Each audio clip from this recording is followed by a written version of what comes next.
Hi, folks.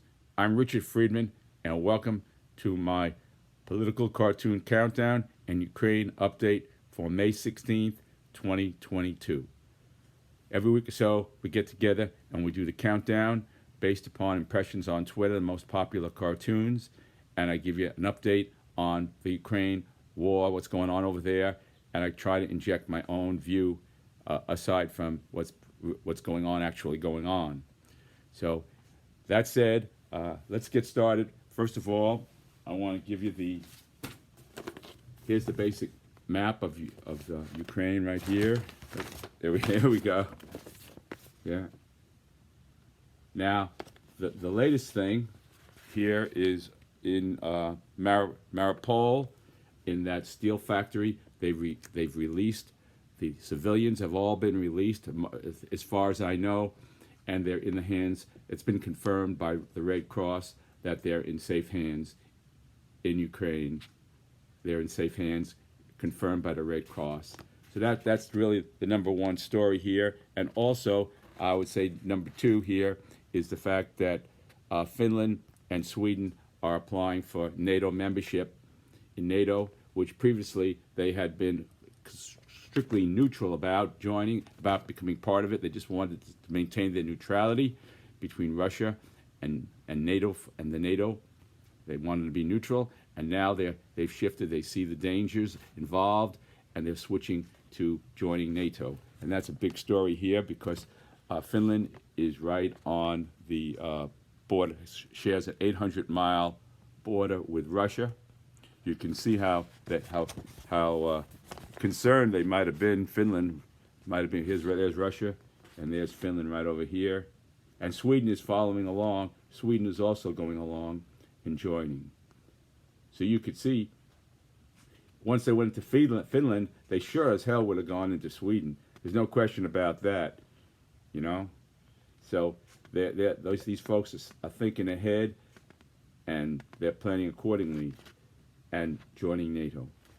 Okay. Another thing that happened just recently is they've been a long-range missile attack on a military installation near Lviv, out in the west. Near Lviv. Now, I don't think they hit the city so that tells you that they're targeting strategic. In this case, they targeted a strategic position here, a military installation of some kind, a training camp or a munitions factory. It was something militarily strategically that they targeted with missiles. These long-range targeted missiles came in over here. Other than that, up here in Kharkiv, the Ukrainians are making headway in taking back territory around the Kharkiv area.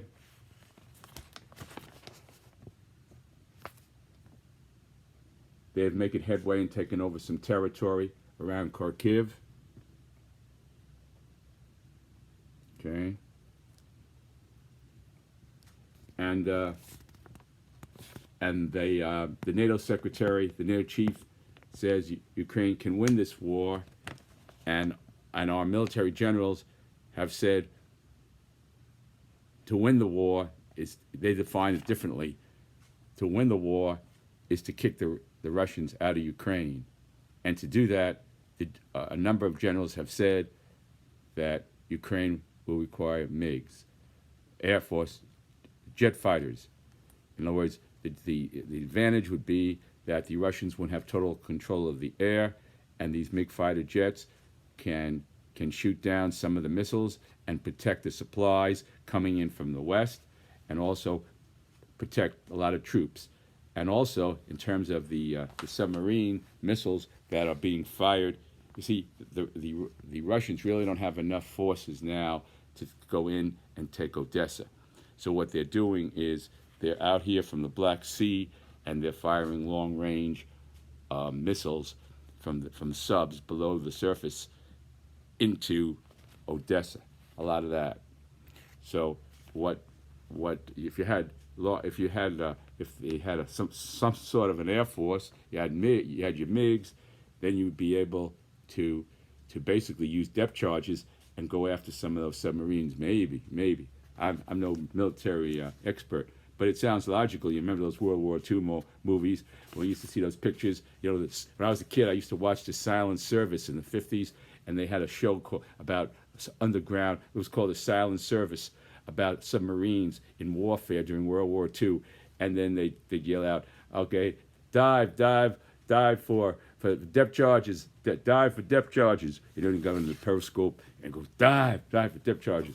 So that would be like, the Russians would have to dive for depth charges from the MiGs if the Ukrainians got those planes.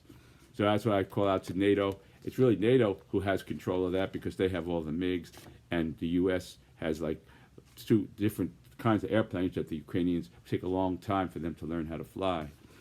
So, you know, the Ukrainians are losing a lot of men now, more than they have been, and that's because of the type of terrain they're fighting on. It's not like they were fighting from, you know, big buildings or open places, and the Russians have a lot of reinforcements coming in. So, the way I see it is, I mean, this is just my opinion, and nothing else more than that. But the Ukrainians are going to need 2 things to hold the fort. You know, they're going to need more men somehow, and they're going to need MiGs. And that's just my opinion. And I could be wrong. And I hope I am wrong, but that's my opinion. So I always like to give you my opinion along with the facts as what's happening. And that's basically it here. Okay, here we are.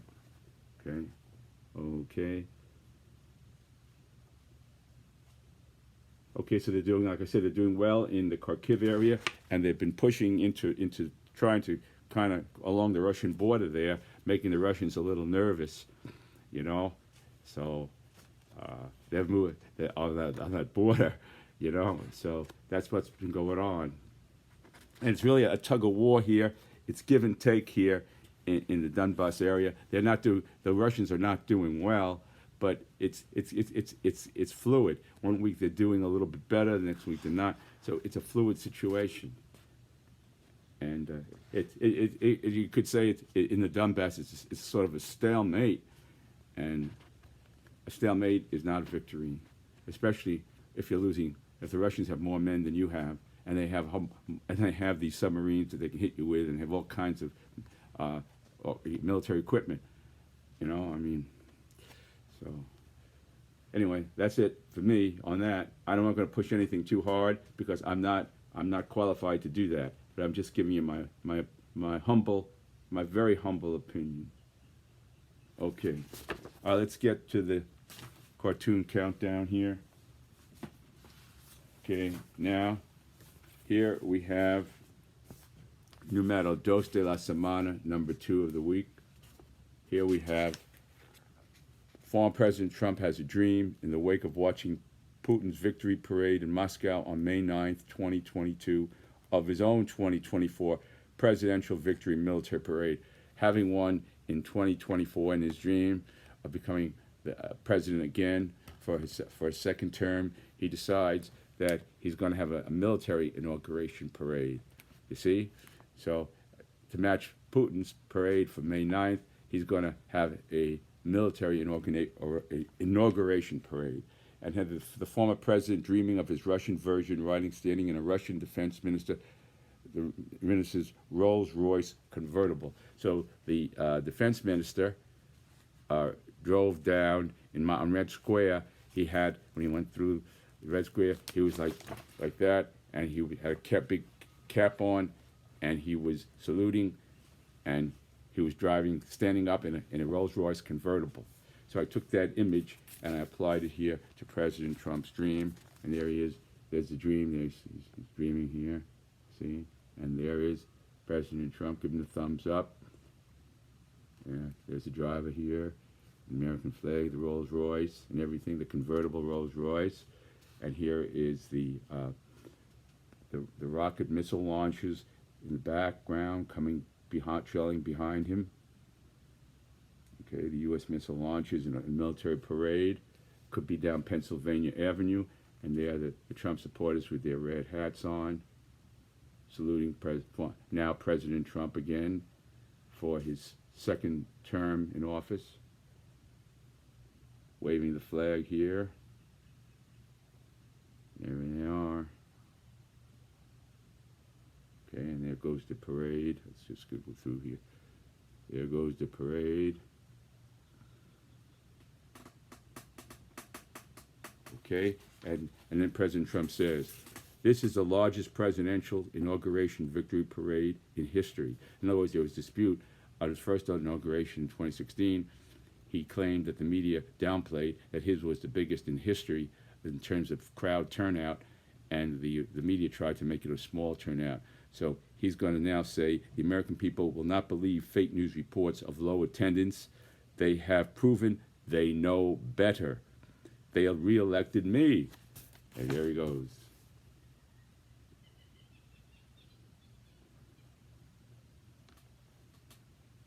Okay, and there's the crowd waving. Okay. All right, numero uno de la semana. Where did number one go? Okay. Where's number one? Okay. All right. Here's number one of the week. This is, we have here a UN Carvana. The UN is now relegated to being a UN Carvana, and we have here Putin in a tank, and we have the UN Secretary General Antonio Guterres. So the story behind this whole scenario is, I'm going to tell it to you like it is. When I read it, I think it's better in a way to tell it to you as it is, in my own words, face to face with you.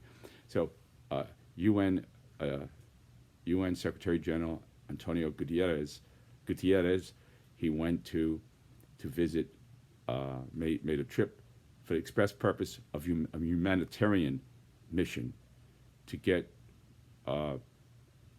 President Putin to be more humane to the people, to the civilians who are under this terrible thing that's going on in all these cities that's going on, and especially Mariupol at the time was before the civilians were released.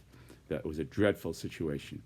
So he went under that flag of humanitarian effort, and he decided to visit President Putin first, and then go to President Zelensky. Putin first in Moscow, and President Zelensky second in Kiev.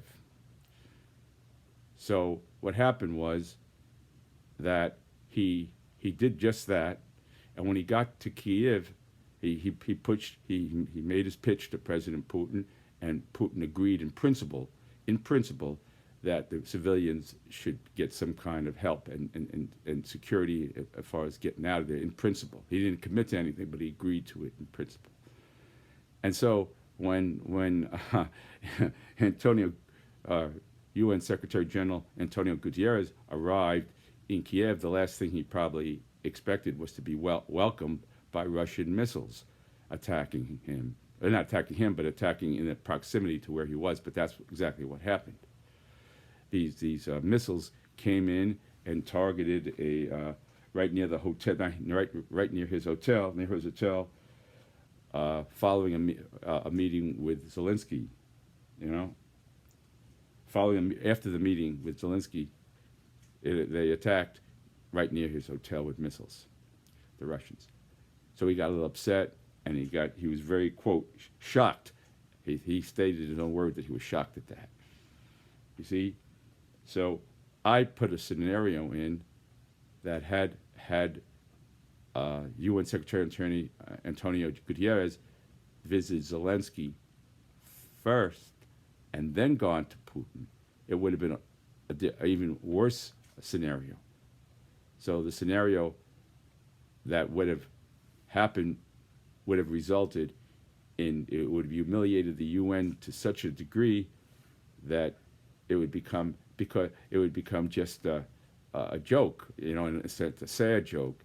So that's how I drew this thing here, and then I drew Putin in in a tank here. Okay, and then I drew Gutierrez speaking to him there. Okay. Okay, and then I have the dialogue.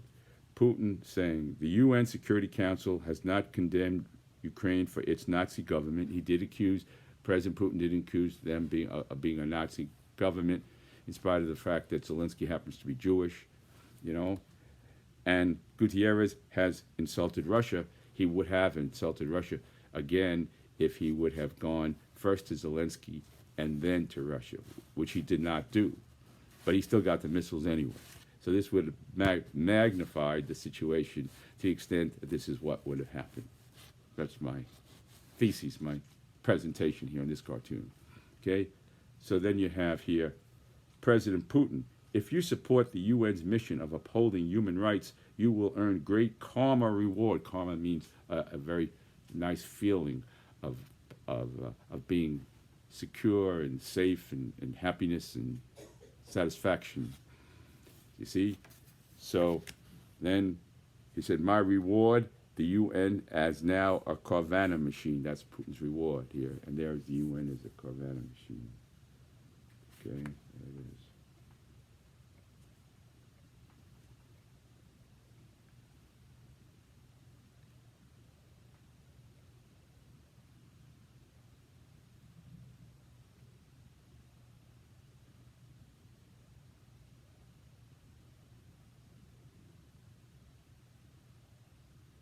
Okay, that's the UN Carvana.